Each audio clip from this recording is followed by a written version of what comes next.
Hi friends, welcome back to channel. ఇక రాబోయే కథ చాలా ఇంట్రెస్టింగ్ అయితే ఉండిపోతుంది. లాస్ట్ వరకు అయితే చూసేయండి. నచ్చితే లైక్ చేయడం మాత్రం మర్చిపోవద్దు.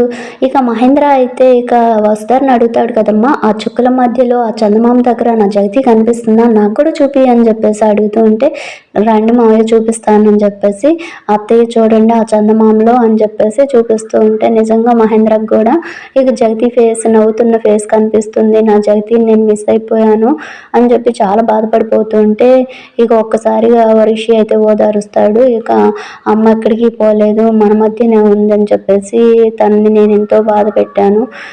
తను ఇప్పుడు నా తప్పు నేను తెలుసుకొని ఇక అమ్మ అని పిలవాలనుకుంటున్నా, తను రానంత దూరానికి వెళ్ళిపోయింది అని చెప్పి బాధపడిపోతూ ఉంటే, ఇక మహేంద్ర అయితే ఇక రిషిని అయితే ఖచ్చితంగా తను మళ్ళీ నీకు పాపగా పుడుతుంది రిషి, నువ్వు నా జగతిని నాకు ఇవ్వవా అనేసి అడుగుతూ ఉంటాడనమాట. మీరిద్దరూ నా కోసమే ఎన్నాళ్ళు దూరంగా ఉన్నారు, నేను ఇప్పుడు సంతోషంగానే ఉన్నాను, మన కాలేజ్ మనకు వచ్చేసింది, మీరిద్దరూ ఒకటైపోయారు, మీరిద్దరూ తిరిగి వచ్చేసారు, ఇంతకంటే సంతోషం ఇంకేం కావాలి అని చెప్పేసి వాళ్ళని అడుగుతూ ఉంటే, ఖచ్చితంగా నాన్న అన్నట్లు మామయ్య గారు మీరు బాధపడకండి, అత్తయ్య గారు ఖచ్చితంగా మళ్ళీ మన ఇంట్లో తిరుగుతారు అని చెప్పేసి ఇక వస్తారైతే అంటుందన్నమాట. ఇక ఆ నైట్ అక్కడే స్టే చేసి మార్నింగ్ అయితే అవుతుంది కదా, ఇక వాళ్ళ ఇంటికి వెళ్ళిపోదామని చెప్పేసి అనుకుంటూ ఉంటారు. ఇక కాలేజ్లో కొంచెం మీటింగ్ లాగా ఉంది, కొన్ని సైన్స్ పెట్టాల్సిన డాక్యుమెంట్స్ అవన్నీ ఉన్నాయి అని చెప్పి ఇక రంగాని ఆపినట్లు అంటే అడుగుతూ ఉంటాడు కదా, అన్నయ్య నువ్వు ఏదో ఒకటి చేయి, నేను ఆడికి వెళ్తే నాకేం తెలియదు కదా అనేసి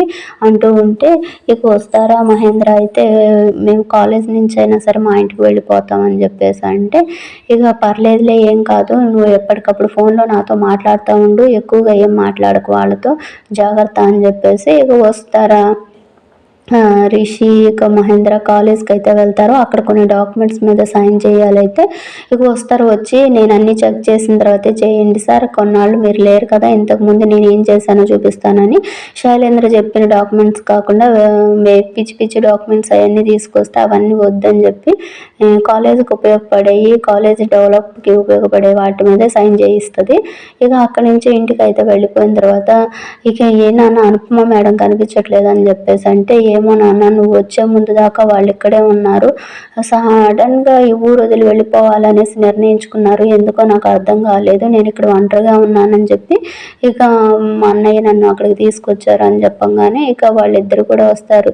రిషి బాగున్నావా, వెళ్ళేటప్పుడు నిన్ను ఒకసారి పలకరించి వెళదాం అనేసి వచ్చాను అని అంటే, ఎక్కడికి మేడం వెళ్ళేది అనేసి అడుగుతూ ఉంటే, ఈ ఊరికి దూరంగా మీకు దూరంగా వెళ్ళిపోవాలనుకుంటున్నాం అనేసి అంటే, ఎందుకని అలాంటి డెసిషన్ తీసుకున్నారు, మాకు మీరు తప్పితే ఇంకెవరున్నారు, అమ్మ కూడా లేదు, అమ్మకు బెస్ట్ ఫ్రెండ్ అంటే మీరు నాకు అమ్మతో సమానమే కదా అంటే, ఆల్రెడీ ఇక రిషికి తెలిసిపోయి ఉంటుంది. ఎందుకంటే గతంలో ఈవిడ మహేంద్రాన్ని లవ్ చేయడము, తన ప్రేమను దాచిపెట్టి వాళ్ళిద్దరు లవ్ చేస్తున్నారని ఇక వాళ్ళిద్దరికి పెళ్లి చేయడము, ఇవన్నీ తెలుసుకొని మా డాడీకి ఇప్పుడు మీ తోడు చాలా అవసరము మీరు అని చెప్పి ఇక ఆల్రెడీ మనకు మను ఎవరో తెలియదు అన్నట్లుగా అయితే చూపిస్తున్నారు, కానీ ఆల్రెడీ మనుని కలవడము, తను ఎవరో తెలుసుకోవడము, అసలు ఏం జరిగిందో ఇదంతా తెలుసుకున్న తర్వాతే కాలేజీని రక్షించడానికి పంపించడము, ఇలాంటివన్నీ కూడా అయితే జరిగిపోతాయి. లాస్ట్లో ట్విస్ట్ లాగా ఇవన్నీ నాకు ముందే తెలుసు అని చెప్పేసి అంటారనమాట.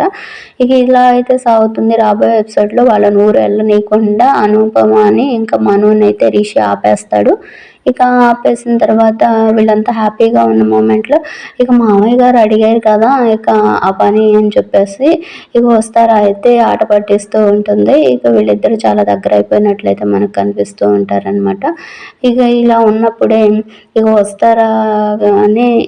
వస్తారా రిషి ఇద్దరు కూడా నాటకం ఆడి ఇలా చేస్తున్నారు అనేసి ఇక శైలేంద్ర తెలుసుకుంటాడు. ఎందుకంటే సరోజ అయితే వస్తుంది, నా బావ కనిపించట్లేదు అని.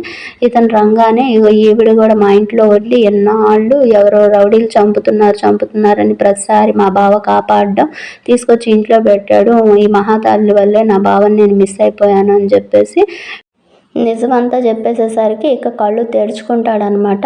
ఇక అంటే వీళ్ళంతా కావాలనే చేస్తున్నారని చెప్పేసి ఇక శైలేంద్ర ఫైర్ అయిపోయి డైరెక్ట్గా రిషితోనే, నాకు ఈ ఎండి సీట్ మీద ఎంత అయితే వ్యామోహం ఉందో నీకు తెలిసిందే కదా, నిన్ను ఎన్నోసార్లు అటాక్ చేశాను, నువ్వు రిషి అని నాకు తెలుసు, నా గురించి అంతా నీకు తెలిసిపోయిందని కూడా నాకు తెలుసు అని చెప్పి ఇక రిషి మీదకైతే వెళ్తాడు.